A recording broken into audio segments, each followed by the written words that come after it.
Certainly a dramatic end to Group F, but it'll be Iceland in the next round. Just give us your reaction to that, first of all. It was changing all the time, wasn't it? We were watching the games, Ray and I were watching the game here at the hotel between Portugal and Hungary, and making notes on both teams, but perhaps more Hungary. And Dave Watson and Gary Neville and Andy Scully, they were actually watching the Iceland-Austria game in Paris. So we were covering all the bases, as it were. But I've got to say, at one stage it looked like the only scenario that could have actually got Portugal in the second place was going to come to pass, but it didn't. So we find ourselves playing Iceland, and that probably was more in line with our thinking as how it would pan out. And now we just have to prepare well for that game. Results are, of course, what matters, and if you don't get the results, you've got to be very disappointed and very unhappy, especially at tournament level. We were the favourites to win the group. I think we were deservedly favourites. Honestly believe that we probably did enough to win the group, but we didn't, because the performances weren't matched by the results that we got in the games. As a result, we have to accept second place and possibly go into, on paper, a harder part of the draw. But the mood in the camp is good, because the players honestly believe that they are a good team and they are capable of beating any team in the tournament on their day. The players who had a rest perhaps last Monday, they'll come back with a bit of renewed vigour, I imagine, for the next weekend's game.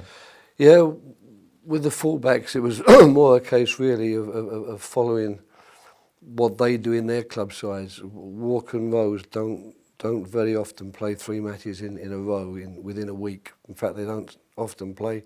At one stage, they weren't even playing 2 matches in a week, because Pochettino was rotating the 2 sets of fullbacks all the time. So I thought that was a very obvious thing to do in that game. So the 2 players, I suppose you could say, really got a rest were Dele Alli and Rooney, but even they came on for 30, respectively 25 minutes, so they didn't get as much of a rest as we would have liked, but they should be that little bit fresher. And of course the front players were the 2 that finished the game against Wales, and the 2 that only played the first half against Wales. They've also had against Russia, they've also had a bit of a rest.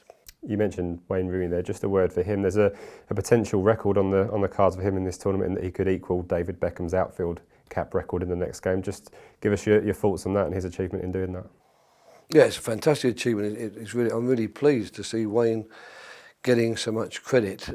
115 caps for England, that's something really special. A lot of the players who get an enormous amount of caps for their country, they don't face the degree of competition for their place that an English player will always face. So I think that he must be delighted, and to be on the same caps as David Beckham, that's something that's worth boasting about. But I'm hoping he'll go on to get even more, quite frankly, and I'm sure David will too, because David's constantly in touch and wishing the boys luck. And I think he'll be the first one to congratulate Wayne and wish him all the luck in the world for even going on to break a record. And just finally, what do the next few days hold for the squad now, building up to the trip to Nice? No, it's one, purely and simply the preparation for the match against Iceland, making certain the players know as much as we can tell them about Iceland and the type of game they're likely to face.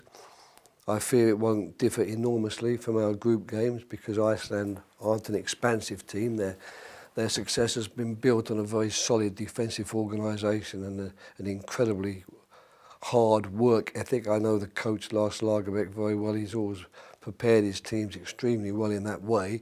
So I don't think we're going to benefit from lots and lots of space in the game. So we'll have to make certain that we are aware of that and hope that we can keep the sort of domination that we've had in the games, keep the control that we've had in the games, but maybe be a little bit more ruthless and a bit more of a killer instinct in front of goal, because our ratio, of course, of creating chances and taking the chances is not good. That needs to be improved, and everyone's aware of that. And it would be nice if we could start with that on Monday evening.